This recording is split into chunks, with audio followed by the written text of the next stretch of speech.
A night of music and celebration turned to unimaginable tragedy in the Dominican Republic, where at least 58 people are dead and 160 injured after the roof of a popular Santo Domingo nightclub collapsed. The incident occurred at the Jet Set nightclub during a merengue concert, a genre deeply woven into the fabric of Dominican culture. Authorities believe the collapse occurred around 3 a.m. local time, trapping dozens under the rubble. Rescue crews, some using their bare hands, raced against time to pull survivors from the debris. The injured, many in critical condition, were rushed to nearby hospitals.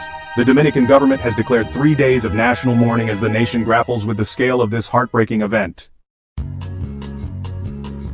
The clock is ticking at Queen's University in Canada, where a graduate student worker strike is nearing the 1-month mark as final exams begin.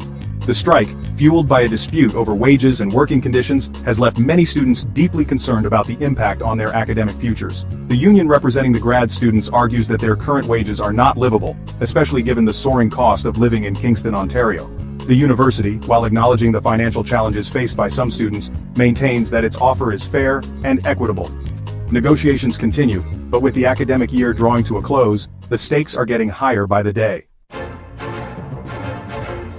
President Trump has once again escalated trade tensions with China, slapping a hefty 104% tariff on certain Chinese imports. The move, which comes just hours after the president praised his explosive tariffs, sent shockwaves through global markets. The tariffs are the latest salvo in the ongoing trade war between the world's two largest economies. The president argues that the tariffs are necessary to protect American jobs and intellectual property. However, critics argue that they are counterproductive and will ultimately harm American businesses and consumers. It's been a brutal day on Wall Street, as the S&P 500 suffered its worst close in almost a year, shedding nearly $6 trillion in market value. The sell-off was fueled by growing pessimism over the escalating trade war between the United States and China.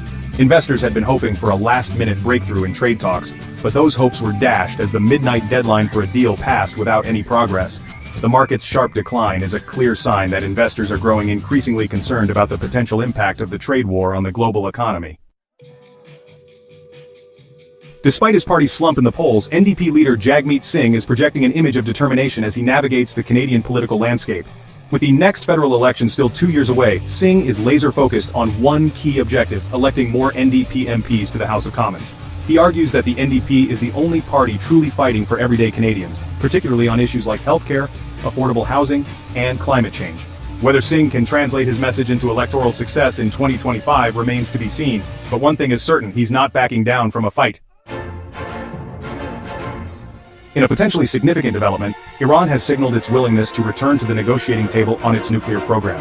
Speaking at a security conference, Iranian Foreign Minister Abbas Araghchi stated that Iran is prepared to engage in talks with the United States, but with one major caveat. Araghchi emphasized that Iran will not tolerate any military threats, a clear reference to the Trump administration's maximum pressure campaign. The statement comes at a time of heightened tensions between the two countries, following the U.S. withdrawal from the Iran nuclear deal in 2018. In a scathing assessment of the situation in Gaza, UN Secretary-General Antonio Guterres has described the Palestinian territory as a killing field. Guterres' stark words came during a UN Security Council meeting on the ongoing humanitarian crisis in Gaza. He called on world leaders to take immediate action to lift the Israeli blockade, which has severely restricted the flow of food, medicine, and other essential supplies into the impoverished territory. The UN chief's remarks were echoed by other top UN officials who warned that the humanitarian situation in Gaza is rapidly deteriorating.